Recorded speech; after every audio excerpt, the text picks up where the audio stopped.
여러분 안녕하십니까. 아침엔 매일경제 정광재입니다. 그동안 아침 9시에 여러분을 찾아뵙던 아침엔 매일경제는 오늘부터 1시간 이른 아침 8시에 시작합니다. 1시간 빨라진 아침엔 매일경제, 여러분의 하루를 더 일찍 유쾌하게 열어드리겠습니다. 오늘 주요 조간신문 일면 살펴보겠습니다. 매일경제 일면은 문재인 대통령이 코로나19로 경제가 직격탄을 맞은 현 상황을 비상경제로 규정했습니다. 경제위기 극복을 위해 모든 수단을 총동원하겠다고 했는데 어떤 방안이 검토되고 있는지도 알아보겠습니다. 국민일보 일면은 국내 코로나19 첫 발병 한 달 만에 사실상 지역 감염에 돌입했다고 지적하고 있습니다. 방역당국 역시 지역 감염 가능성을 고려해 대응책 전면 개편 작업에 착수했습니다. 동아일보 일면에서는 권익위원회 민원 빅데이터 분석 결과 국민이 가장 많은 민원을 제기한 이슈가 아파트라고 밝혔습니다. 국민 관심이 많은 만큼 이번 총선 공약의 승부처가 될 것이란 분석도 덧붙였습니다. 마지막으로 세계일보 일면입니다. 핵심 지지층만 쫓는 더불어민주당의 최근 행보가 중도층의 표심 이탈을 가속화시킬 수 있다고 보도했습니다. 조간 일면 소식과 함께 더 자세한 내용 함께 얘기해 주실 네 분의 패널 모셨습니다. 어서 오십시오. 네, 반갑습니다. 네, 아침엔 매일경제 제작진이 선정한 오늘의 키워드, 그 첫 번째 키워드부터 살펴보겠습니다. 지역 감염입니다. 코로나19가 새로운 확진자가 나오면서 확진자가 모두 31명으로 늘었죠. 문제는 최근 확진 판정을 받은 환자들의 감염 경로가 불분명한 이른바 지역 감염 형태를 띠고 있다는 겁니다. 두 번째 키워드는 조국 내전입니다. 문재인 대통령은 신년 기자회견에서 조국 전 장관을 이제 놓아주자 이렇게 얘기했는데 정작 이번 총선을 준비하는 민주당 내에선 공천 과정에서 조국 내전이 한창입니다. 민주당의 유리한 프레임이 될까요? 아니면 그 반대가 될까요? 세 번째 키워드 물갈입니다. 보수통합을 마무리한 미래통합당은 이제 본격적인 공천 작업을 진행 중인데요. 현역 의원에 대한 물갈이, 특히 대구 경북 지역 의원에 대한 물갈이 압박 여론이 고조되고 있습니다. 공천은 당선이라는 통합당의 TK 공천, 과연 어느 의원이 살아 돌아올 수 있을까요? 마지막 키워드는 코스프레입니다. 유시민 노무현 재단 이사장이 오랜만에 입을 열고 임미리 교수가 쓴 민주당은 빼고라는 제목의 칼럼에 대해서 진보 코스프레 칼럼이다 이렇게 혹평했습니다. 임 교수가 이렇게 말한 자신을 고소하지 않았으면 좋겠다 이런 얘기도 했는데 당사자인 임 교수의 생각이 궁금합니다. 자, 아침엔 매일경제 오늘의 조간신문 속으로 들어가 보겠습니다. 중앙일보 일면 준비했습니다. 가장 위험한 감염자, 대구 첫 코로나 확진이라는 기사인데요.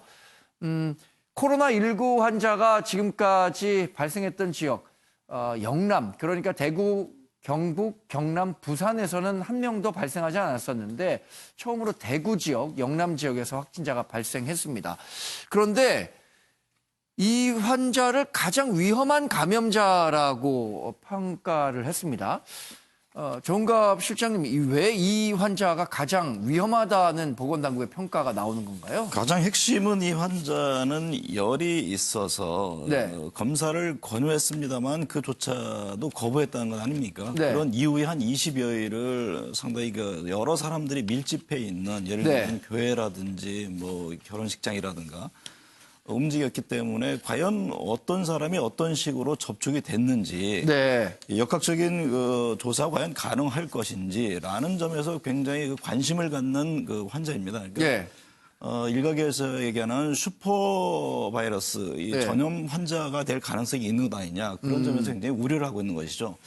이 점에서 그만 여러 시민들이 시민의식을 잘 가지고 대처를 하고 있습니다만 좀 더 경각심을 가질 필요가 있어 보입니다. 그러니까 네.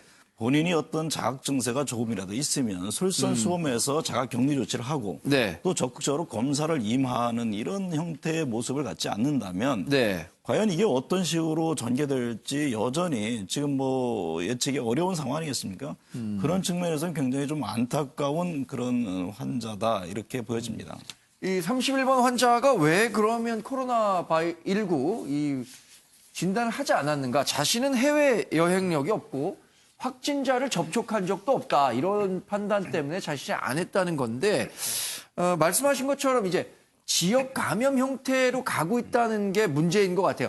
자기는 그러니까 자기가 왜 걸렸는지를 모르겠다는 거죠. 최영호 의원님. 네. 이게 이제 방역망 바깥에서 일어난 첫 확진자이기 때문에 이게 문제가 되는 거죠. 왜냐하면 지금까지 방역 체계는 뭐냐면 발병원을 중심으로 해서 지금 우리가 방역 체계를 짜고 있거든요. 네. 특히 이제 뭐 중국에서 오는 부분, 그다음에 중국을 다녀오신 분, 방역에 아주 초점이 그런 발병원에 지금 집중이 됐는데 네. 이렇게 되면 지금 앵커께서 지적하신 대로 이거는 지역사회 감염인 팬데믹으로 넘어가는 순간이거든요. 네. 그래서 감염 경로를 물은 방역막 이외에서 이 뭐 발병된 부분이라서 지금 현재 우리가 하고 있는 방역 체제가 완전히 바뀌어야 됩니다. 네. 그렇다고 해서 지금 뭐 크게 지금 뭐 바뀔 수 있는 부분도 지금 뭐 굉장히 적고요. 그래서 지금 이 정은권 실장이 지적한 것처럼 굉장히 문제가 될 수 있는 소지가 커진 네. 거죠. 어디서 발병했는지 모르는 거. 이거야말로 진짜로 굉장히 중요한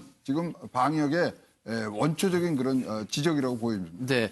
그래서 이 31번 환자가 자신이 코로나19 확진을 받기 전에 동선을 한번 봤더니 서울 강남구 소재의 한 본사의 모임을 방문했고, 그러니까 서울을 왔다 갔다 한 거죠.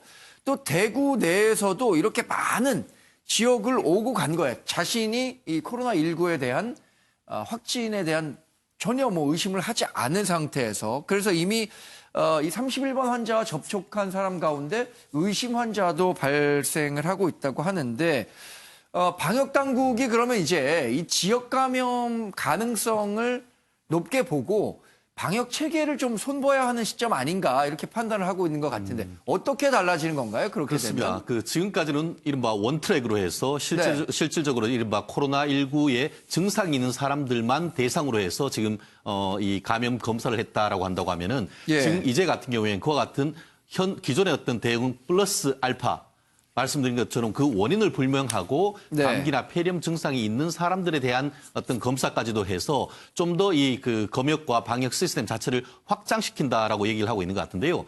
실제 질본 같은 경우에는 지금 얘기하신 것처럼 아직까지 완전히 어떤 그 지역 사회의 감염까지 갔다고 단정할 수는 없지만 그렇게 해서 지금까지 직접 접촉하지 아니한 사람으로부터 감염될 가능성이 상당히 크다. 추가 환자가 나올 가능성이 크다라고 지금 경고를 하고 있습니다. 그러면서 대한의사협회 의협 같은 경우에는 예. 오히려 지금 정부의 대응이 늦었기 때문에 이와 같은 일이 벌어졌고 이른바 그 낙동강 벨트가 뚫렸다 이런 얘기가 있는 것 같은데요. 네. 지금 국민들 같은 경우에는 문재인 대통령이나 그 정세균 총리가 지난주까지만 해도 한 5일간 이 네. 그 확진 환자가 나타나지 않으면서 상당 부분 이것이 어떻게 보면은 그 소강 상태 내지 마지막 그 대응 상태로 넘어가지 않느냐 하는 그 시점에 그렇죠. 지금 연속으로 지금 해서 29번, 30번, 31번까지 지금 했던 그런 부분이라서 네. 예전보다 국민들이 훨씬 더 지금 불안해하고 있습니다. 그렇다고 한다고 하면은 좀 더 강력한 어떤 이 부분에 대한 방역과 대응책이 필요한 것 같은데 지금 그 말씀드린 것처럼 투트랙으로 간다라고 했는데 그렇게 되려고 하면은 네. 치약 진단 같은 것들이 많이 나와야 됩니다. 그런데 실질적으로 지금 그 작은 의학 병원까지 하려고 한다고 하면은 네. 지금 나오는 그 하루에 한 1,000개 정도 어떤 감염 확인 키트만 가지고는 턱없이 부족한 그런 상태인데 말만 그런 것이 아니고 실무적으로 이런 부분 지금 하나하나 그 의원회까지도 이 확인할 수 있는 시약 진단 이런 부분을 그 공급하는 대책이 시급한 것이 아닌가 생각합니다. 네.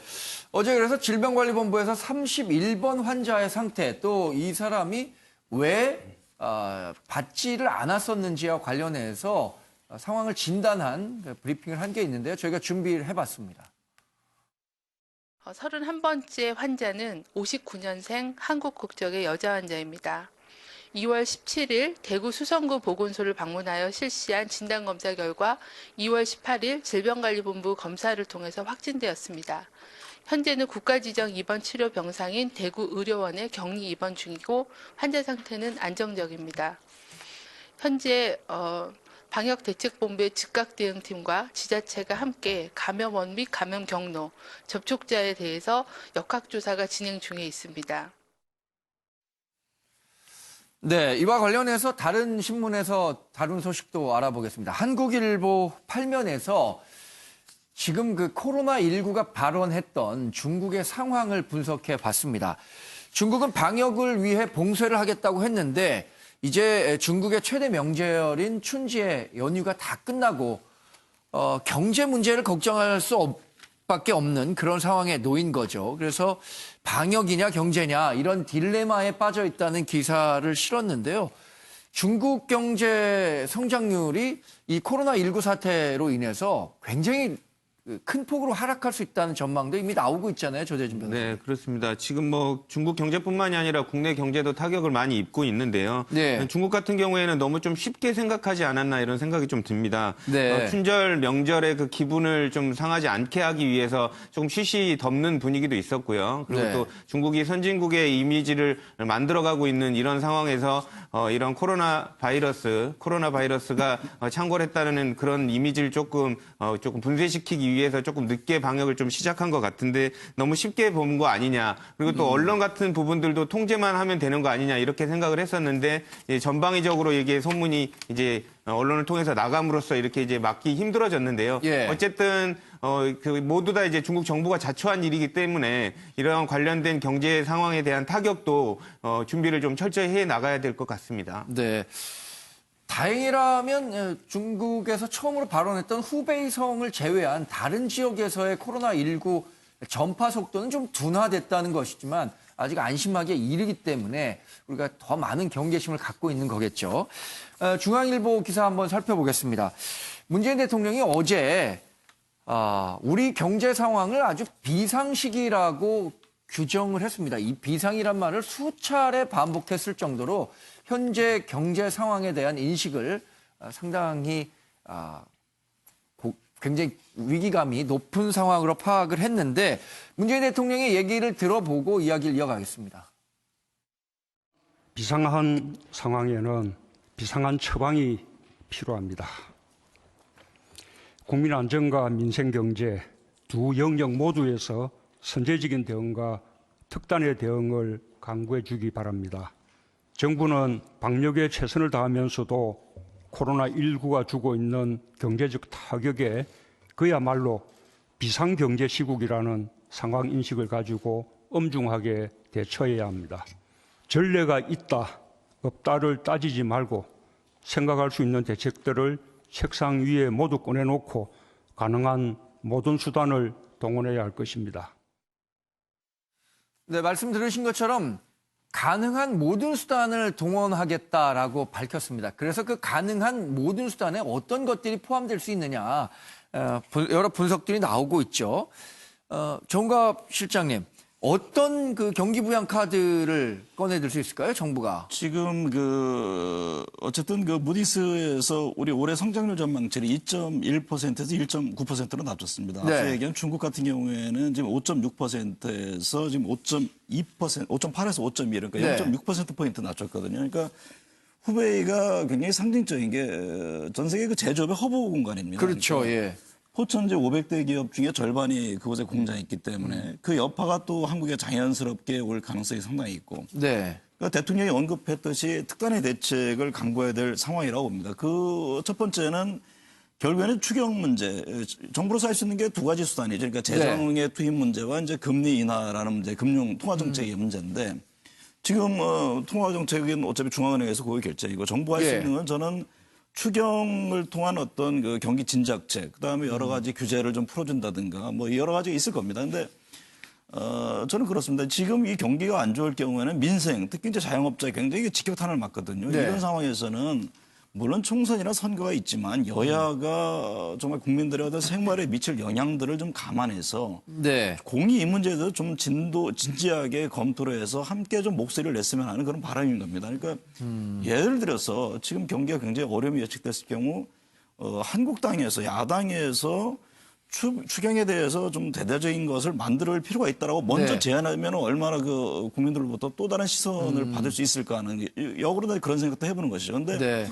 추경이라는 게 뭐 약간의 어떤 뭐 그런 형태가 아니라 이번 경우에는 상당히 특단의 대책 속에는 좀 과감한 네. 그래야지만 경기에 좀 영향을 줄 수 있지 않나 그런 생각을 해봅니다.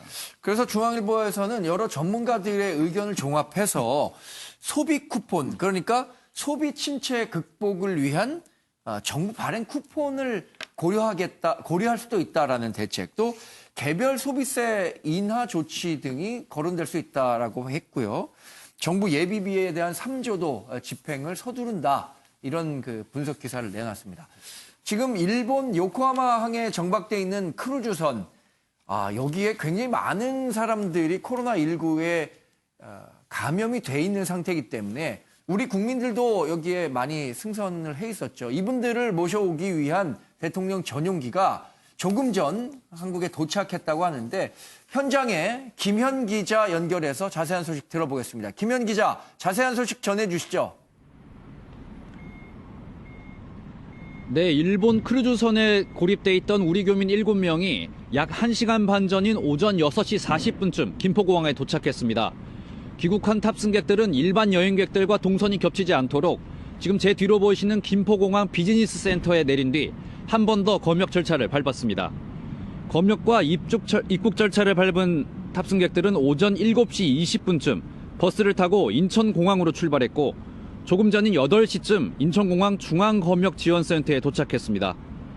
귀국한 탑승객들은 한국인 크루즈 승무원 4명과 승객 2명, 승객의 일본인 배우자 1명 등 모두 7명입니다. 앞서 탑승객들은 오늘 새벽 0시 20분쯤 일본 요코하마 정박 중인 크루즈선에서 내려 새벽 2시 20분쯤 하노다 공항을 출발해 김포공항에 도착했습니다. 인천에 도착한 탑승객들은 음압 격리실을 갖춘 인천공항 중앙검역센터에서 14일 동안 격리되어 생활할 예정입니다. 지금까지 김포공항에서 MBN 뉴스 김현입니다. 자, 우리 정치권 이슈도 한번 들여다보겠습니다. 총선이 이제 뭐 2달도 남지 않고 57일인가 남았던가 그런데 친조국 대 반조국의 프레임이 형성되고 있는 것 아니냐라는 분석이 나오고 있습니다. 그래서 민주당의 공천 갈등을 동아일보 일면에서 좀 다뤘는데 모두에도 말씀드렸지만 대통령은 이미 신년 기자회견에서 조국 전 장관을 이제 놓아주자 이렇게 거듭 얘기를 했는데 민주당은 여전히 이 조국과 관련한 화두에서 벗어나지 못하는 모습인데 어떻습니까, 최영호 고문님? 사실 지금 조국 프레임으로 가면은 사실 여당에 유리할 거는 없는 상황인데 현재 지금 김남국 예비 후보인가요? 거기 지금 나오는 부분들이 지금 당에서 이제 만류하는 네. 그런 지금 상황인데 저는 이 조국이라는 이 굉장히 폭발적인 주제가 예. 다시 한번 선거판에 어떤 작용 또는 반작용으로 작동하는 자체가 그게 우리 총선에는 마이너스라고 생각을 합니다. 네. 왜냐하면 이번 총선은 진짜로 앞으로의 미래에 대한 혁신과 그런 비전을 얘기를 해야 되는데 다시 한번 진짜 상처뿐인 그런 싸움에 되는 부분들이 네. 굉장히 이제 저걸 하고요. 특히 이제 김남국 등등의 이제 그 강서을에 지금 예. 출마하려고 하는 그다음에 금태섭 위원이 또 지키려고 하는 그 부분에 대해서는 당에서 어떤 확실히 방향이 섰으면 그것에 대해서 지금 강력하게 추진을 해야 되는데 조금 왔다 갔다 하는 지금 부분들이 보여서 네. 조금 이 부분에 대해서는 좀 소통이 더 필요하지 않느냐 이렇게 보여지고요. 여기가요. 강서을이 옛날에 이제 굉장히 이 박빙 지역이 있어요. 다시 말하면 심기난 위원이 2번 했었고. 네, 강서갑이죠. 갑이요. 강서을은 지금 김성태 미래통합당 그렇죠. 의원이 불출마 선언한 곳이고 강서갑. 등등이 보시면 네. 여기가 당초에 18대 19대 이때도요 3, 4%밖에 차이가 안 나는 곳이거든요. 예. 그래서 굉장히 지금 양쪽 당에서 이 소위 말하는 공을 들이는 부분이기 때문에 네. 이 부분에 대해서도 전략적인 부분 차원에서 여기에 접근을 하셔야 될 것 같은 생각이 듭니다. 네. 말씀하신 것처럼 지금 조국 대 반조국 이런 그 프레임이 다시 부각이 된 건 조국 백서, 지난 조국 법무장관 임명 과정에서 조국 전 법무장관의 수호대라고 해야 될까요? 이런 굉장히 목소리를 크게 냈던 김남국 변호사가 검경 갈등 과정에서 공수처 설립 반대했었던 금태섭 위원의 지역구에 도전장을 던지면서 불거진 대목인데 조대진 변호사님, 이 김남국 변호사의 강서갑 출마 의지는 어떻게 형성되고 지금 어느 정도까지 구체화됐다고 보세요? 어제 사실 인터뷰를 해서 강서갑에 반드시 출마하겠다라고 했었는데 이 기자회견은 일단 연기됐잖아요. 네. 일단 기자회견이 연기됐는데 그 이유에 대해서는 뭐 일각의 추측만 있지 명확한 부분은 없고요. 예. 본인이 여러 가지 사정을 고려해서 이제 기자회견은 연기한 걸로 보이는데 저는 이 부분이 여러 언론사에서도 그렇고 뭐 조국 대전이다, 조국과 반조국 대전이다 이렇게 프레임화하는 것도 이렇게 옳지 않다고 보여지고요. 네. 그러니까 이 프레임을 만든 게 어떻게 보면 야당 측에서도 그렇고 또 금태섭 의원 스스로도 또 조금 이런 식의 발언을 했거든요. 예. 이런 식의 발언 자체가 저는 정치 신인이 본인에게 도전하는 그런 마당에 있어서 조금 비겁하지 않았나 이런 생각이 좀 듭니다. 왜냐하면 뭐 같은 당이지만 어떻게 보면 정치 신인이 그냥 도전하고 뭐 어떤 조국 백서에 관련해서 관여됐다고 하더라도 이게 조국과 반조국의 그 프레임으로 간다라는 모습을 이렇게 만들어내는 것 자체가 본인한테 유리하다고 생각을 했을 모양인데 네. 어쨌든 그런 모습 자체를 그런 모습으로 통해서 본인을 방어하고 조국 전 장관을 좀 이용하려고 하는 것 아니었나 이런 생각이 들어서 김남국 변호사의 그 정치 신인한테 굳이 뭐 이런 정도까지 프레임을 써서 이렇게 네. 방어할 필요가 있었나 그런 부분이 조금 많이 아쉬운 부분이 있습니다. 네. 조선일보 살면 기사에서는 그래서 김남국 그 예비 후보자가 금태섭 의원에 대해서 공수처 반대 해명하라. 이건 그 공수처 설립을 위한 패스트트랙 과정에서 금태섭 의원이 그 민주당 당론을 따르지 않은 부분에 대한 부분을 강조하고 있는 건데 최진행 변호사님, 그럼 결국 이거 조정은 당 지도부에서 해야 될 거 아닙니까? 당 지도부가 어떤 생각 갖고 있을까요? 조금 전에 말씀하신 것처럼 지난번 그 공수처 투표와 관련해서 그때 네. 율사 출신, 특히 검찰 출신 그 민주당 의원 두 분이 이 부분에 대해서 사실 부정적인 의견이 있었던 거죠. 예. 조응천 의원하고 금태섭 의원이 그랬었었는데 그래서 실질적으로 지금 그 당시에 투표하기 그 국회에서 투표하기 직전에 이해찬 당 대표가 불러서 식사까지 하면서 네. 이 부분에 대해서 좀 찬성을 해달라라고 했고 실질적으로 조응천 의원 같은 경우에는 찬성표를 던진 반면에 금태섭 의원 같은 경우에는 기권을 했던 것 아닙니까? 네. 그래서 지금 그 당시에 이제 그 이 대표가 굉장히 불쾌했다라는 그런 그 후문이 있었는데 네. 그와 같은 맥락 속에서 단수 공천 내지 이 부분을 하지 않고 추가 공모까지 이 부분에 대해서 지금 그 강서을에 있었던 것 아니겠습니까? 그렇다 보니까 더불어서 김남국 변호사가 누굽니까?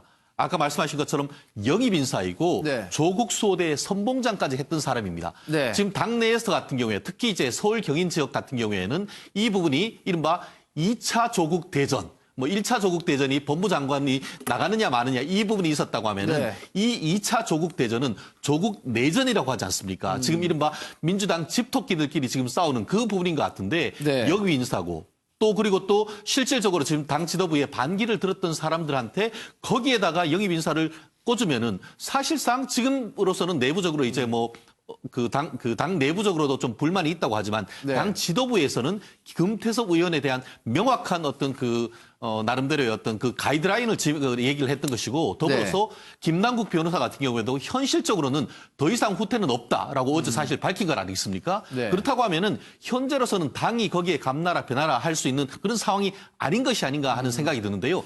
결국은 당내의 경선으로 가서 누군가 하나 지금으로서는 이기고 지고 그런 네. 결판이 날 수밖에 없는 그런 상황이 된 것이 아닌가 생각합니다. 최 변호사님 말씀대로 경선으로 간다면, 그리고 당 지도부가 이런 조율 과정이 없이 경선으로 간다면 그 경선 결과도 궁금하지만 그 경선 결과가 가져올 이번 총선에 대한 파급력도 굉장히 궁금하거든요. 굉장히 크죠. 예. 결국 지금 그 민주당 내에서도 그런 얘기가 나옵니다. 이렇게 경선을 붙여서 네. 실질적으로 김남국 변호사가 이기면 그 말대로 지금 특히 야당에서 비판하는 것처럼 민주당이 문재인 대통령 극렬 지지자들 손을 들어준 것이고 그렇게 민주당이 끌려간다는 그런 비판이 있을 수 있는 반면에 네. 오히려 금태섭 의원이 이긴다고 한다고 하면은 봐라 오히려 민주당이 오히려 어떻게 보면 살아있는 정당, 의견을 듣는 정당이 될 것이 아니냐 그런 얘기가 있습니다. 그렇기 네. 때문에 저는 이와 같은 그것에 대해서 물론 정파적인 그 입장을 떠나서 일단 원칙에 들어갔으면은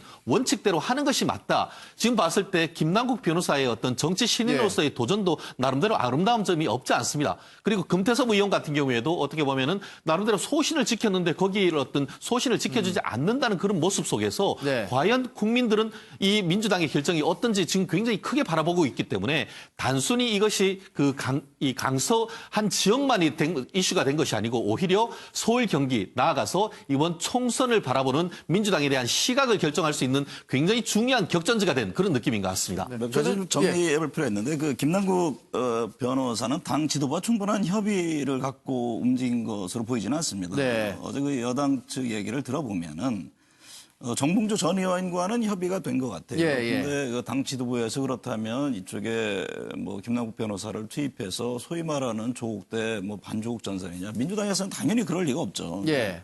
그런 프레임 자체에 대해서 굉장히 부담스럽기 때문에 지도부에서는 어제 기자회견을 하려고 했던 것을 만류한 것으로 네. 보여집니다. 그러니까 그 만류했고 본인이 회견을 하려던 건 안 했다라는 것은 사실은 출마를 접겠다는 의지가 담에 있었던 것이죠. 네.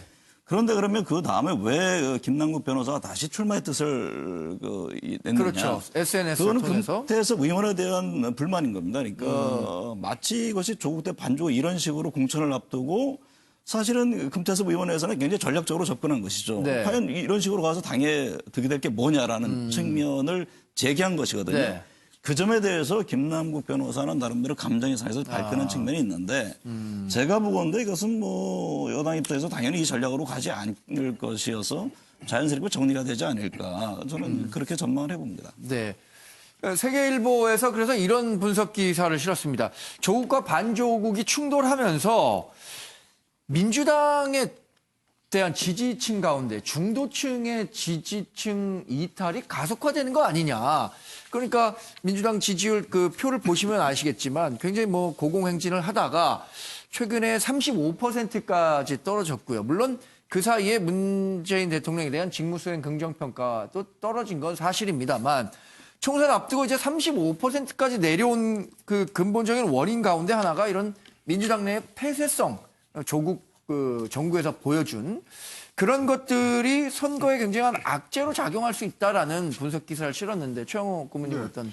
이게 우리가 이거 본 적이 있어요. 예. 지난 선거 때 친박 비박 갖고 싸우다가 옥석파동 나서 그래서 지금 선거에 진 지금 야당들을 보시면 당시에 일어났던 일하고 똑같습니다. 예. 내전을 하고 지금도 과연 저 당의 어떤 중심에 자기네들이 가려는 방향에 지금 반대한 사람이냐 아니냐 이것으로 나눈다면 친문 비문으로 나누는 거거든요.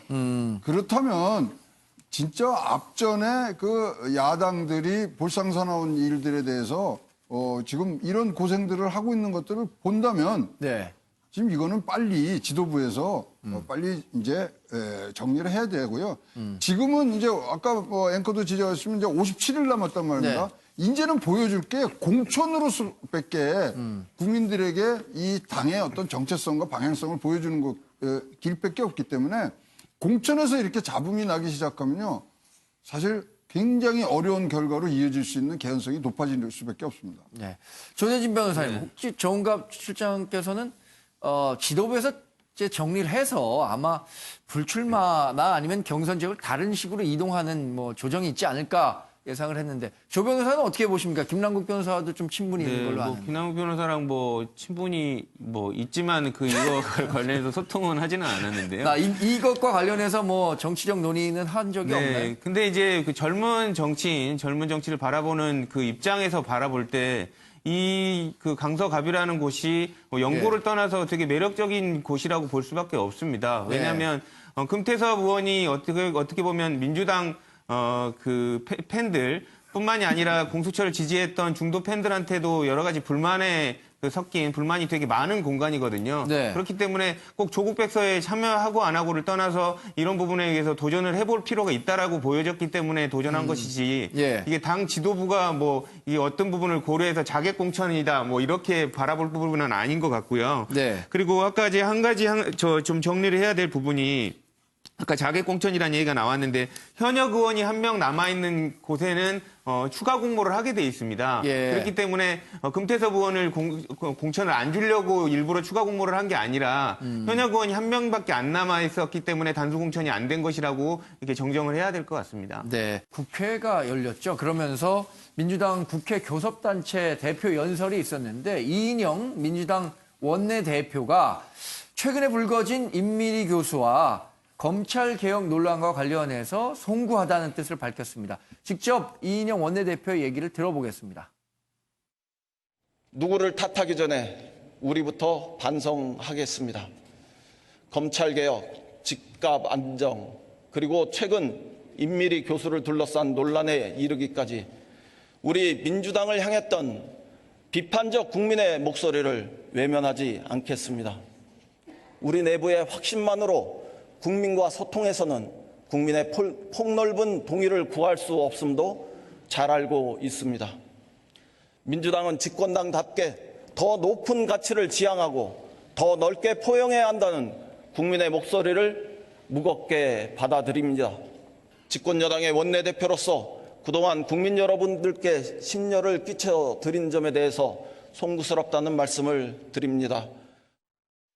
네, 어제 이인영 원내대표의 이 송구하다는 사과 발언이 나오면서 이낙연 전 국무총리가 한번 사과를 했었고 이인영 원내대표가 이렇게 공식 사과했고 이해찬 민주당 대표의 사과만 나오지 않은 상황인데 근데 이와 관련해선 유시민 노무현 재단 이사장이 또 약간 결이 다른 얘기를 했습니다. 어제 자신의 유튜브 방송에서 나온 얘기인데 저희가 준비한 화면이 있는데 이 유시민 이사장의 얘기도 한번 들어보겠습니다.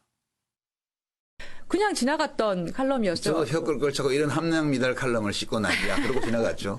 네. 민주당이 임 교수를 고발한 것, 네. 그건 어떻게 보세요? 그거는 쓸데없는 짓을 했고요. 뭐 쓸데없을 뿐만 아니라 좀 미련한 짓을 했어요. 그리고 사과를 한 거는 잘한 일이고요. 네. 임미리 교수 이거 칼럼은 퀄리티가 참 낮아요. 네. 거기 논증이 거의 없어요.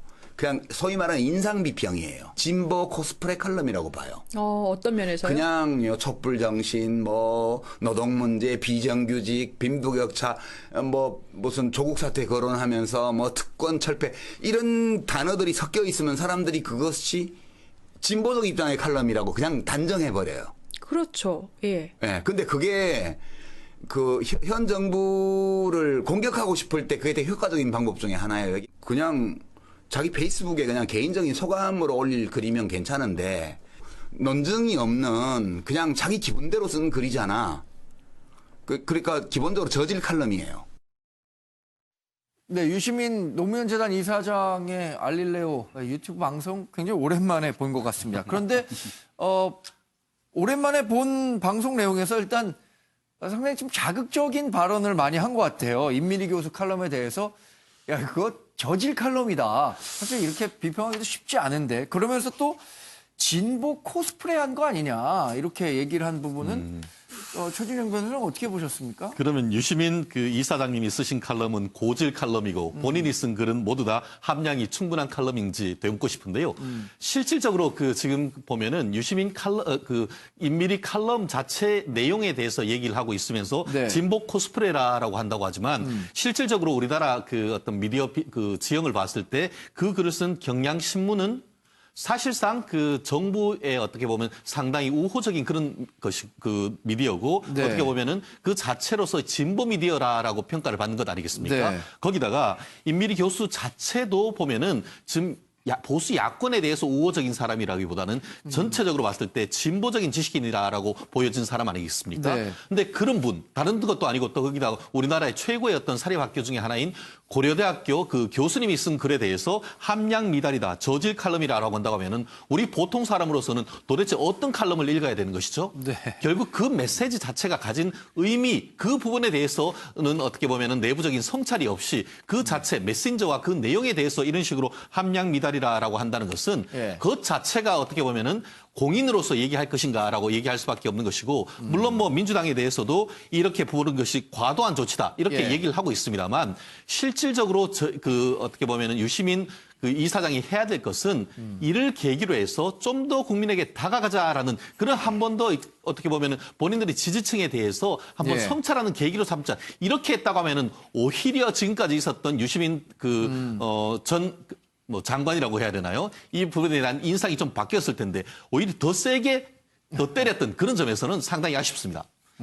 사실 이 칼럼이 문제가 됐었던 건 그러니까 문제가 이렇게 불거졌었던 건 칼럼 자체가 실렸었던 시점보다 민주당이 이 칼럼을 이제 고발하면서 불거진 문제인데 조대진 변호사님 뭐 하실 말씀이 있는 것 같아요. 방금 말씀 주셨던 것에 조금 그 토를 달자면 예. 그 어느 정도 이제 그 객관적인 논평이 되려면 그리고 칼럼이 되려면 정체성이 좀 확실하거나 좀 입장이 조금 중간적인 입장에 있는 사람이 쓰고 객관적인 근거에 대해서 이 근거를 가지고 비판을 하면 모르겠는데 저도 이 칼럼을 봤거든요. 근데 마냥 아까 그 유시민 그 이사장이 얘기하는 것처럼 그냥 본인 생각대로 신경질만 막 내놨어요. 그러니까 그런 것만 봤을 때 질라진 논문은 맞는 것 같고요. 관련해서 볼 때 어쨌든 유시민 장관이 바라봤던 여러 가지 측면에서 봤을 때도 이 부분은 너무 객관적인 부분이 아니라 왔다 갔다 정치적 그 이념에 있어서도 어느 한 분야를 지키지 않고 왔다 갔다 하는 사람의 그냥 개인적인 생각에 지나지 않았다라는 네. 그 부분에 대해서는 저도 찬동을 하는 부분입니다. 근데 질이 낮은 칼럼인지 아닌지는 그 칼럼을 읽는 사람들이 또 평가하고 만약에 뭐 유시민 대표는 질이 낮은 칼럼이라고 생각할 수 있지만 다른 어떤 사람은 또 다른 평가를 할 수도 있는 거여서 어떤 칼럼을 쓸 수 있죠. 저는 예. 유시민 이사장이 지적할 수 있다고 봅니다. 그러면 그 부분에 대해서 이제 임미리 씨가 다시 방법을 하든지 네. 그 안에서 서로 비평가 또는 칼럼 리스트 간에 서로 공방이 있을 수 있다고 봅니다. 네. 그 부분에 대해서 문제 제기를 또 할 수도 있는 거죠. 예. 다만 지금 이제 촉발된 것은 공당에서 고발을 하면서 과연 그렇죠. 이게 어떤 표현의 자유에 맞는 것이냐라는 측면이거든요. 저는 민주당이 좀 성급했다고 봅니다. 네. 그 내용을 들여다보면 또 그 부분도 공이 뭐 충분한 논의 과정에서 이루어진 것은 아니고 특정 어떤 분이 결정한 거 그러니까 소통 구조가 좀 제대로 안 된 측면이 저는 있다고 보여집니다. 그리고 네.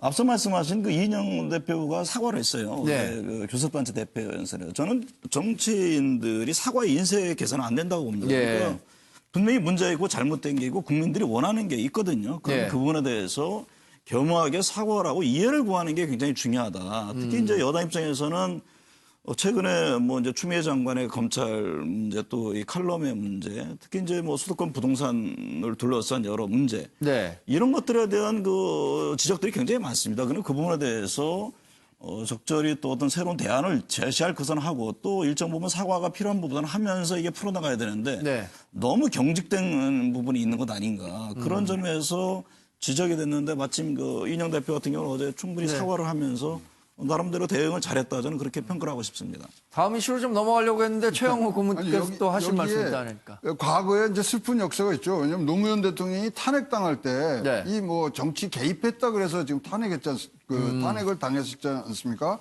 그런 거 선거 개입에 대한 그 탄핵 그런 이 트라우마가 있기 때문에 여기에 대해서 진짜로 빠르게 지금 이것을 치고 나간 부분들이 있는데요. 네. 좀 너무 많이 나갔죠. 왜냐하면 이런 기껏 뭐 이쪽에서 얘기하는 질 낮은 그런 뭐 퀄리티의 논문, 교수의 그런 뭐 질 낮은 이 논문조차도 포용하지 못하고 참지 못하는 그러한 집권 여당이다 그러면 자신감이 없는 거죠. 예. 이런 부분들에 대해서 지금 이제 총선을 앞두고 이제 싸움터가 돼 있습니다만은 그래도 나라를 끌어가는 집권 여당이면 자신감에 차서 이 경제와 이 어려움들을 좀 엮어주는 그러한 좀 뭐 당당한 모습을 좀 보여주셨으면 좋겠습니다. 그러니까 민주당에 대한 어떤 비판적 칼럼도 자신의 정당이 추구하는 가치와 정책으로 유권자들의 평가를 충분히 받을 수 있다면 이런 조치가 나오지 않았을 가능성도 있겠죠. 그죠? 다음 소식은요. 저희가 지금 더불어민주당 내기를 좀 했었는데 야당 얘기를 좀 하겠습니다. 미래통합당이 출범한 후에 어제 처음으로 의원총회라는 게 열렸습니다. 그러니까 그 당에 속한 모든 의원들이 한 자리에 모이는 자리인데 국민일보 6면 기사입니다. 세보수 출신의 의원들의 자리를 따로 마련했고 그러면서 첫 의총부터 얼굴을 붉히게 됐다라고 얘기를 했는데 어떤 일이 있었는지 어제 화면 함께 보시죠. 굉장히 어제 오늘 많아지고 있다는 거는 뭐 간사로서 되게 죄송한데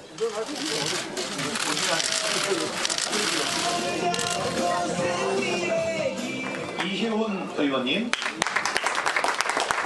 앞으로 나와주십시오. 오신환 의원님, 유의동 의원님, 이언주 의원님, 정병국 의원님 나와주십시오. 예, 저기 계십니다. 미래통합당은 함께 참여를 하는 겁니다. 저희들 이 앞에 나온 사람들이 새로 들어오는 것이 아니고 함께하는 겁니다. 저는 오늘 따로 이렇게 자리를 만들어 놓은 것에 대해서 심히 유감입니다. 우리가 하나가 된 것 아니겠어? 따로가 아니지 않습니까? 정부경 말이 맞습니다. 인사를 하려면 여러분들이 다 같이 하셔야 되는 것 아닙니까? 네. 다음은 이혜원 의원 인사 말씀드리겠습니다. 아니, 잠깐. 같이 인사해요. 우리 의원님들 전부 다 같이 일어서세요. 그래가지고 서로 상견례 인사하면서 세상에 다른 프로에 대하여 경례! 환영합니다. 환영합니다. 환영합니다. 감사합니다. 네, 화면을 보시면 아시겠지만 새로운 보수당 출신 의원들을 앞자리에 배치해서 이렇게 기존에 있었던 한국당 의원들에게 인사를 하는 자리를 마련했는데 이에 대한 불만이 나온 거죠. 그러니까 뭐 같은 1대1 그 당대당 통합을 했는데 왜 우리 의원들 그 새로운 보수당 소속 의원들만 나와서 인사를 하느냐라는 문제 제기가 있었는데 어떻게 보셨습니까, 조대진 변호사님? 뭐 이제 주도권을 잡기 위한 싸움인가요? 저는 쇼에 불과하다고 보여지는데요. 어쨌든 본인들끼리 통합을 한다라고 얘기를 했었지만 결국에서는 한쪽이 몸집을 키운 한쪽이 다른 쪽으로 흡수 통합하는 거에 지나지 않았다. 그리고 본인들은 보수의 대통합이라고 해서 한 가지 기치를 걸고 국민들한테 하나 되는 모습을 보여주려고 했지만 결국에는 선거를 위한 조직적인 그 새 담합에 지나지 않았다는 걸 스스로 그 행사에서도 보여준 것이라고 보여지기 때문에 네. 국민들이 이런 부분들을 다 알고 있거든요. 그래서 그렇기 때문에 무슨 보수의 가치라든지 새로운 보수를 이끌어내기 위한 그런 자리가 아니라 예. 선거를 위해서 몸집을 키우기 위해 했다는 꼼수에 지나지 않기 때문에 이런 부분들은 조금 스스로도 좀 반성을 하면서 기왕에 통합됐으니까 국민들의 기대에는 조금 부응을 할 수 있도록 했으면 좋겠습니다.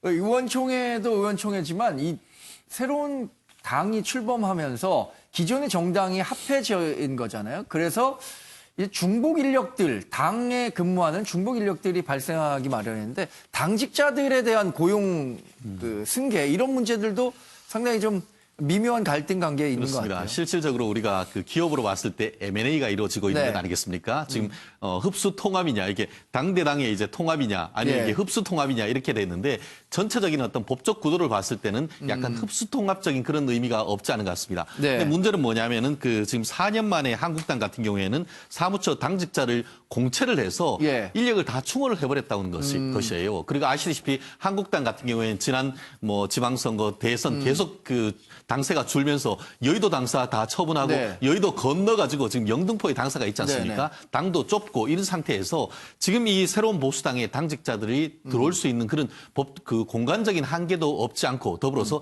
재정적인 한계도 있는 그런 상태에서 더불어서 이념적으로 이른바 탄핵의 강을 건너자라고 얘기를 하고 있습니다만 또 지난번에 그 지금 현재 새로운 보수당에 있던 많은 직원들 같은 경우에는 탄핵 사태에서 한국당을 떠났던 그런 분들이라서 이분들을 이제 껴안는데도 물리적인 어떤 문제가 없진 않은 것 같은데 네. 이런 문제 정말 그 원내대표들끼리 빨리 매듭지어서 좀 고용승계가 돼야지 안 그런다고 하면은 또 이런 부분이 당내 갈등 요소가 되는 것 아니겠습니까? 그렇다고 네. 한다고 하면은 전체적인 보수나 이런 것들을 조금 조정해서라도 이번에 총선에 이긴다고 하면은 그만큼 당의 어떤 그 국고보조금이 느는 것 아니겠습니까? 네. 그러면 잠시 고통 분담하는 그런 노력이 저는 개인적으로 필요하다고 봅니다. 네.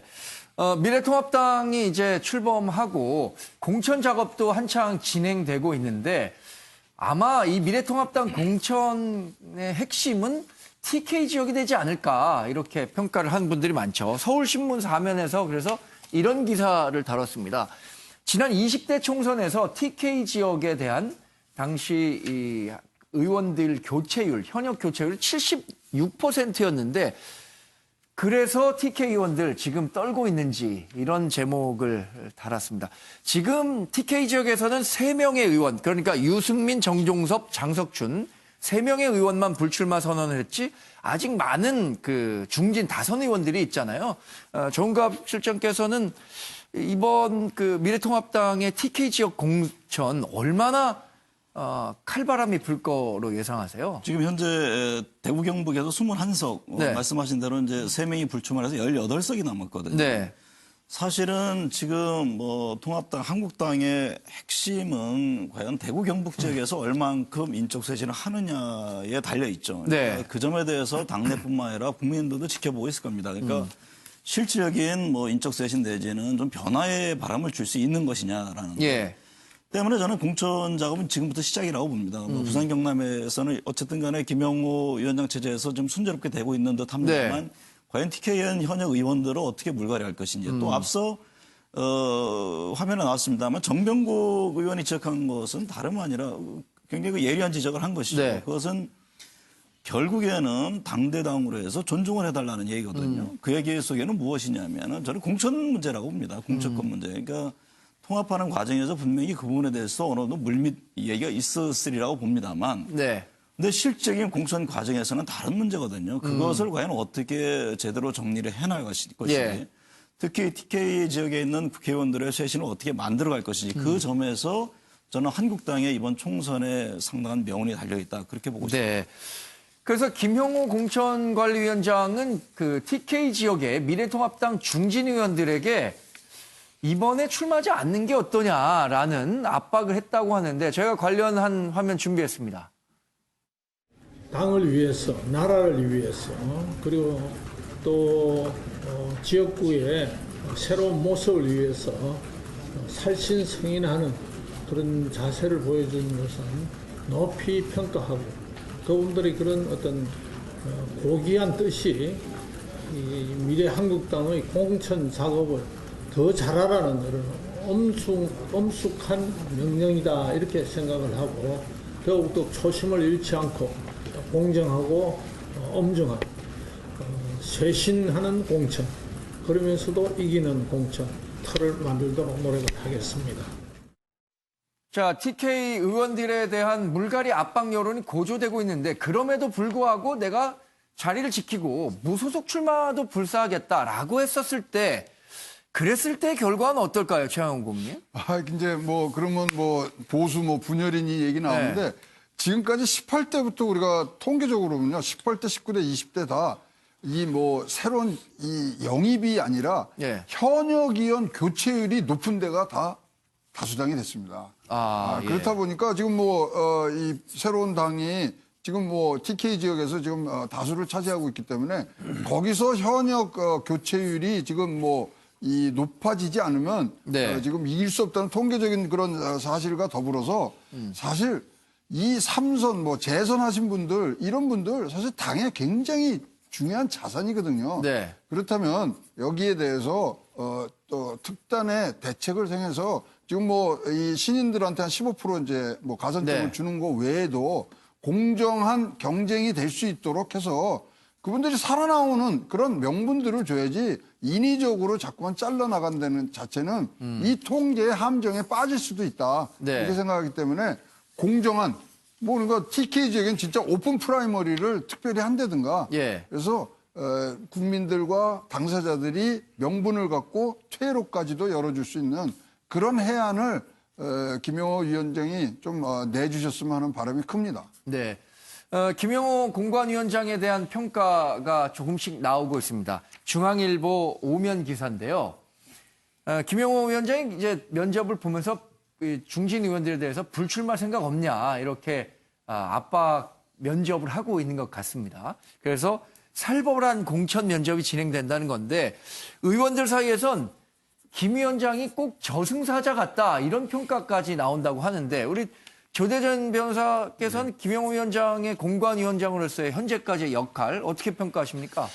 타당이기 때문에 제가 명확하고 자세한 설명을 드리긴 좀 그렇지만 어쨌든 지금까지는 상당한 개혁의 그 마인드를 가지고 계신 것 같아요. 그리고 지금 여러 가지 그 중진들에게도 불출마를 권고하고 있다라는 얘기도 하면서 또 불출마 그 컷오프의 대상이 된 의원들한테는 또 개별적으로 연락을 해서 또 위신도 세워주는 모습도 지금 맞춰주고 있거든요. 그러니까 그런 모습을 봤을 때 세대 교체는 이루면서 그렇지만 보수가 분란이 일어나지 않도록 여러 가지 모습은 잘 하고 있는 것 같습니다. 이제 남겨진 과제는 여기서 튕겨져 나갈 사람들을 얼마만큼 튕겨나가지 않고 무소속 출마시키지 않느냐 이 부분이 되게 중요한 부분일 것 같은데 아까 최영학 교수님께서도 말씀해 주셨듯이 그 TK 지역 같은 경우에는 사실상 당내 그 경선이 공천이 당선하고 똑같거든요. 그렇기 때문에 이런 부분들을 얼마만큼 잘 단속할 수 있느냐 이 부분에 따라 나중에 그 성적표가 갈릴 것으로 보입니다. 일단 김영호 그 공천관리위원장에 대해서 당내 평가는 상당히 뭐 긍정적인 것 같다는 소식을 저도 듣고 있는데 지난 20대 총선에서 사실 이한구 공천관리위원장 체제에서 공천과 관련한 잡음이 굉장히 많았잖아요. 아직도 물론 뭐 많은 작업이 남았지만 이번 공천 과정은 어떻게 예상하십니까? 모든 공천이라는 것은 정말 천당과 지옥을 오가는 것이고 거기에서 이해관계가 불꽃이 튀다 보니까 잡음이 없을 수는 없습니다. 그렇지만 그 잡음을 어떻게 리더십을 통해 가지고 잡고 국민들이 보기에 그래도 기업 공천을 했다, 물갈이 공천을 했다, 인적 쇄신을 했다라는 것을 보여주는 것이 굉장히 중요한 것 같은데요. 아까 말씀하신 것처럼 현역 의원들이 저승사자라고 평가할 수 있을 정도라고 한다고 하면은 영이 선다는 것 아니겠습니까? 네네. 지금 현역 의원들 같은 경우에는 이 모르는 전화, 특히 그 김영호 그 공천관리위원장의 전화가 올까 말까 지금 가슴을 쪼리고 있다 이런 얘기가 드는데 적어도 지금까지는 상당히 성공적이다. 아시다시피 한국당은 여전히 친박적 성격이 상당히 강한 것이 맞습니다. 그렇지만 김영호 위원장 같은 경우에는 국회의원 의장도 했고 한동안 정치에서 한 4년 이상 떨어져 있는 이해관계가 없는 이른바 비박 쪽에 가깝습니다. 그러다 보니까 어쨌든 지금 당대당 통합하는데도 적지 않은 역할을 했고 실질적으로 새보수당에서 들어오면서도 공관위원장 교체나 이런 얘기가 없었지 않습니까? 그렇죠. 그렇다고 한다고 하면은 한마디로 김영호는 믿어보겠다 이런 내용이 어떤 당의 전체적인 분위기다 보니까 어쨌든 그와 같은 결정 속에서 상당 부분 개혁 공천을 이뤄낼 수 있을 것이라는 기대감은 분명히 높고 더불어서 중진들 같은 경우에도 예를 들어서 홍준표 전 대표라든가 이런 분에 대해서도 나름대로 조율을 하고 있지 않습니까? 그렇다 보니까 지금까지 성과도 나름대로 평가할 만하다 이런 분석이 지배적인 것 같습니다.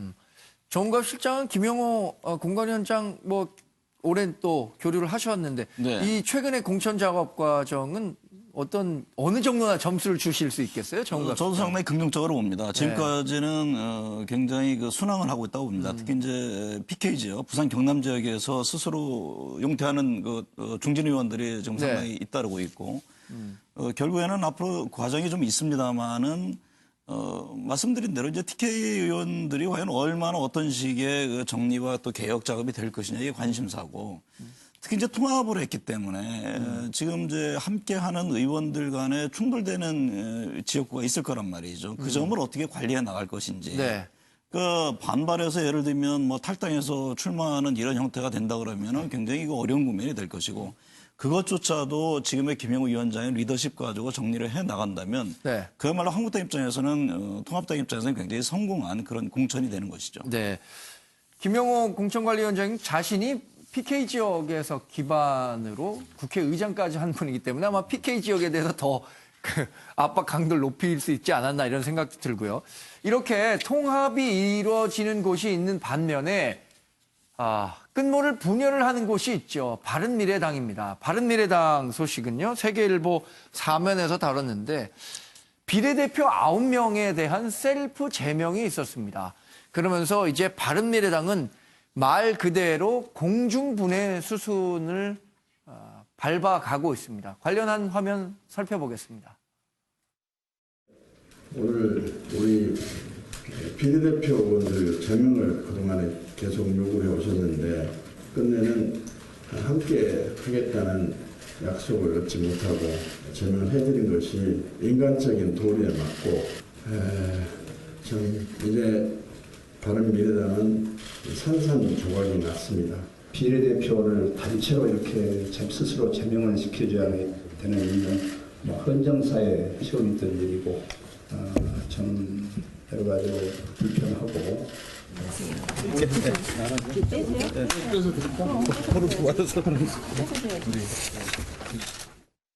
네, 박주선 의원이 바른미래당은 산산조각이 났다 이렇게 평가를 했습니다. 9명 의원이 셀프 제명을 했는데 그런데 이 셀프 제명도 그렇게 쉬운 건 아닌 것 같아요.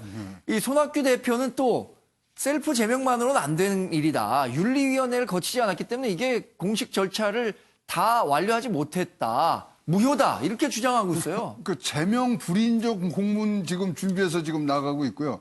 잘 아시다시피 이제 비례대표들은 자진 탈당이 아니고 제명 절차를 거쳐야 의원직을 지금 지키기 때문에 그런 이제 대응책으로 좀 나왔습니다만은 지금 진짜로 공중 분해입니다. 17명 중에 지금 이렇게 돼서 이제 현재는 8명으로 줄어들었는데 네. 그분들도 지금 뭐 다른 집으로 지금 이사 가시려고 좀 준비들 많이 하고 계시기 때문에 실제로 당 일을 하는 현역 의원이 한 명도 없다는 얘기죠. 뭐 정책위장 뭐 원내도 다 지금 뭐 다 사퇴지에 있으니까 그렇다면 이제 결국 이제 손학규 대표를 중심으로 해서 당을 이제 지키고 있는 분들이 일단은 어떤 결단을 한번 하셔야 되는 부분들이 생기는데 여기에 지금 바른미래당에 지금 국고지원금이 100억이 남아 있지 않습니까? 네. 이제 뭐 이런 등등을 봤을 때 그것을 활용해서 어떤 다시 한번 도약을 할 것이냐 등등의 생각들이 많으실 것 같은데 일단 이번 선거에는 뭐 진짜 첫 잔 속으로 들어가신 거 아니냐 이렇게 보여집니다. 이게 돈은 있지만 사람이 없으면 사실 사람이 있는데 돈이 없으면 어떻게 살아갈 수 있을 것 같은데 돈은 있지만 사람이 없는 상황에서 어떻게 이 선거를 치를 수 있을지 상당히 걱정이 되기도 합니다. 손학규 바른미래당 대표의 리더십에 관한 의문을 많이 제기하는데 조대진 변호사는 손학규 대표의 혹시 뭐 복심 뭐 어떤 생각을 갖고 있을까 예상해 보신 적 있으세요?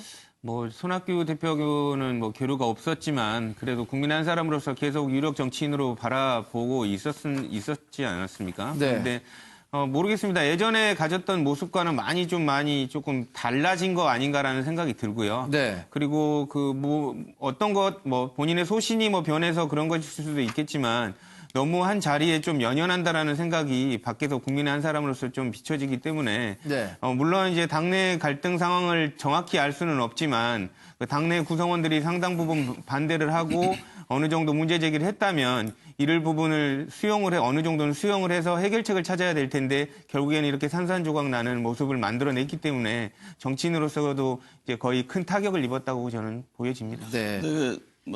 말씀하신 손학규 대표가 지적될 부분이 분명히 있을 겁니다. 예. 리더십의 문제라든가 여러 가지 지적을 받고 있는데 또 한편에서 보면은 왜 탈당을 하고 왜 새로운 당을 만들어야만 하는지에 대한 그거에 대한 답도 제시를 해줘야 되는 겁니다. 그러니까 항상 선거가 임박하면 합종 연행을 한단 말이에요. 예. 그러니까 어떤 목표가 아니라 꼭 당선을 위한. 그러니까 그 안에는 그 새로운 당을 만들면 어떤 정강정책이 있고 뭔가 표방하는 게 분명히 있어야 되는데 왜 그렇게 해야만 되는 거에 대한 답도 같이 제시를 해야 되거든요. 그러니까 그런 것들이 한편의 일방적인 것이 아니라 움직이는 의원들의 그 의도는 도대체 무엇인지, 무엇 때문에 왜 하는 것인지 이 부분에 대해서도 함께 어떤 타당성에 대한 문제 제기를 같이 해줘야지만 국민들로부터 저는 지지를 받을 수 있다고 봅니다. 네. 그래서 안철수계로 통하는 5명의 탈당 의원들은 안철수 전 국민의당 대표, 이제 국민의당 창당을 준비하고 있죠. 이쪽으로 옮겨갈 것이다라고 얘기를 하고 있습니다. 그래서 국민의당이 그럼 과연 이번 선거에서도 어느 정도나 좀 돌풍을 일으킬 수 있는지에 대한 관심이 있는데 지금 뭐 안철수 이제 새 당은 과연 앞으로의 비전, 혁신, 그다음에 중도를 어떻게 담을 수 있는 공약 이 부분에 대해서 차별성을 갖고서 나올 때 국민들의 움직임이 있는데 사실 뭐 안철수 의원의 효과가 지금 뭐 2016년부터 계속 반감하고 있기 때문에 국민들에게 지금 감동을 주려고 그러면 과거의 행적을 뛰어넘는 이런 큰 그림들이 나와야 되는데 일단 저기도 지금 해쳐 모여 이 외에는 대안들을 지금 보기 어렵기 때문에 빠른 시일 내에 우리 국민들의 뭐 귀에 울림이 있었던 새로운 시대의 비전을 얘기했던 안철수 대표의 모습 과연 요번에 다시 우리 국민들에게 울림을 줄 수 있는지 기대가 큰 반면에 또 거기에 대한 지금 책임과 어떤 나갈 수 있는 그런 이 분야에 있어서의 뭐 반대 세론 이런 것들이 겹치는 부분들을 잘 좀 생각을 해주셔야 된다고 생각합니다. 네, 이번에 경제 소식도 좀 알아보도록 하겠습니다. 매일경제신문 5면에서 다룬 소식인데요. 시청자 여러분들 혹시 타다라는 그 택시 서비스 얼마나 이용하셨는지 모르겠습니다. 타다가 오늘 법정에서 이것을 계속 운행을 해도 되는지 아니면 이 서비스는 불법이기 때문에 영업을 금지해야 하는지에 대한 마지막 운명의 날에 섰습니다. IT 총수들이 줄줄이 순환시대다라는 제목도 함께 치렀는데 조대진 변호사님, 타다 오늘 판결이 예정돼 있죠. 네. 뭐 조심스럽게 예상해 보셨습니까? 뭐 일단 검찰은 징역형을 구형을 했고요. 네. 운수사업법 위반으로 징역형을 구형을 했고 변론을 하는 측과 검찰 측이 이제 첨예하게 그 법정 공방을 이뤘는데 어쨌든 오늘 선고입니다. 네. 만약에 이제 타다가 그 검찰의 주장대로 면허 없는 불법 콜택시라고 한다면 앞으로 타다의 그 전망이 있어서도 경영 전망이 있어서도 어두운 먹구름이 들어올 것이고요. 하지만 이제 합법적인 플랫폼으로 인정받게 된다면 추가적인 투자를 통해서 이제 한 걸음 더 발돋움할 수 있을 것이라고 보여지는데 제 개인적인 생각으로는 아마도 혁신적인 부분 그런 부분을 재판부가 조금 감안을 해서 네. 조금 무죄 쪽으로 결론이 내려지지 않을까 조심스럽게 생각을 해봅니다. 지금 이재용 회장은 제도가 혁신을 가로막고 있다. 신문 제목은 이렇게 담았습니다. 혁신이 감옥에 갈까 떨고 있다. 이렇게 했는데 최진영 변호사도 율사시니까 예상을 좀 한번 해보셨을 것 같은데 이게 사실 또 총선이 있기 때문에 정치권에서는 이 타다 서비스에 대한 규제 목소리를 내는 분들도 있거든요. 그래서 그렇습니다. 더 많은 관심이 있잖아요. 실질적으로 지금 그 타다 운전사는 제가 알기로 한 2만 명이 채 안 되는 반면에 지금 택시 기사들 같은 경우에는 10만 명이 넘는 것으로 지금 알고 있습니다. 그래서 그런지 지금 총선을 앞두고 타다 금지법 한마디로 택시 업계의 요청을 받아들여서 이와 같은 그 자동차 운수 사업법상에 이런 렌트카의 어떤 그 기사를 알선하는 자체를 지금 금지하는 법이 지금 사실상 발안이 돼 있고 네. 오늘 판결에 따라서 이번 국회 내지 다음 국회에서 이 타다 금지법을 통과시키겠다라고 특히 민주당이 얘기를 하고 있는 그런 상황입니다. 그렇기 네. 때문에 오늘 판결이 굉장히 중요한 것 같은데 이 부분에 대해서는 법조계에서도 의견이 굉장히 나뉩니다. 네. 저는 개인적으로는 무죄가 나올 가능성이 상당히 있다라고 보이거든요. 왜냐하면은 자동차 운수 사업법상에 원칙적으로는 이와 같은 그 자동차 그 기사를 알선하는 것이 금지되지만 네. 예외적으로 이게 11인승 이상 이 승합차에 대해서는 가능하다라는 부분이 있는데 그 부분을 어떻게 해석하는가에 따라서 네. 어떻게 보면 유무죄가 갈리지만 유죄란 것은 유무죄의 다툼이 없이 이게 확실하게 유죄다라고 할 수 있을 정도의 확실한 어떤 그 심증이 있는 합리적 의심을 배제할 수 있을 만큼의 확신이 있을 정도의 어떤 그 입증이 돼야 되는데 네. 법 자체가 약간 아리송하게 돼 있기 때문에 그러한 점에서 유죄로 볼 여지도 있지만 그렇게까지 보기는 부족하다라고 하는 취지에서 소극적으로 무죄될 가능성이 있다고 저는 점을 치는데 다만 그럼에도 불구하고 이게 바로 택시 아니면 무엇이냐라고 하는 그런 그 법적 해석이 있고 검찰도 그와 같은 변론을 했기 때문에 예. 단정할 수는 없습니다만 제가 보기에는 무죄가 나올 가능성이 조금 더 높은 것이 아닌가 조심스럽게 예측합니다. 네, 두 분의 변호사께서 무죄 쪽에 조금 더 무게를 두는 발언을 하셨는데 법에 대해서 뭐 저희 기자들은 사실 좀 뭐 전문가는 아니지만 정갑 실장께서는 이런 사회적 현상에 대해서는 어떻게 평가를 하시나요? 혁신의 하나의 사례거든요. 이것이 예를 들면 이해 집단 간의 어떤 조정 협의를 통해서 해결한다든가 아니면 정부가 좀 신속하게 대응을 해서 문제 해결을 했어야 되는데 이것이 우선 사법 영역으로 넘어간 것에 대해서는 상당히 안타까운 겁니다. 네.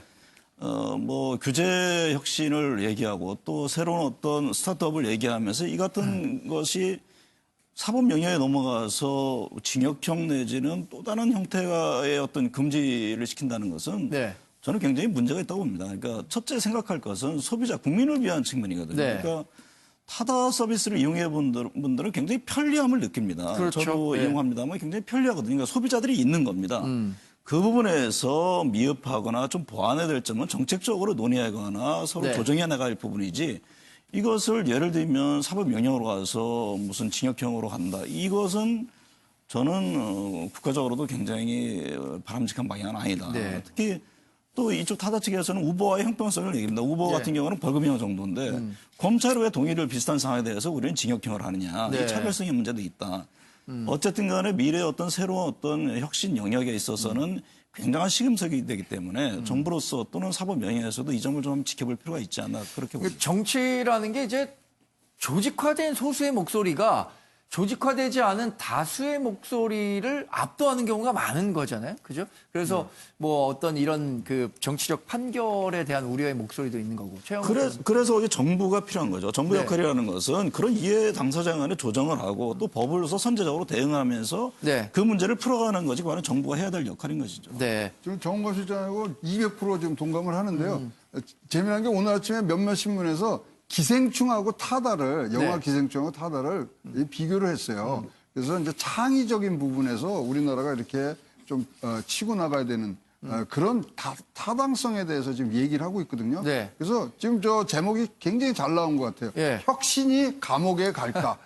떨고 있다. 혁신이 가서는 절대로 안 되거든요. 그래서 그런 부분들이 좀 더 감안을 했을 때 사법부의 재판을 넘어서는 그런 미래를 우리가 생각하는 모습도 좀 보여줘야 된다고 생각합니다. 네.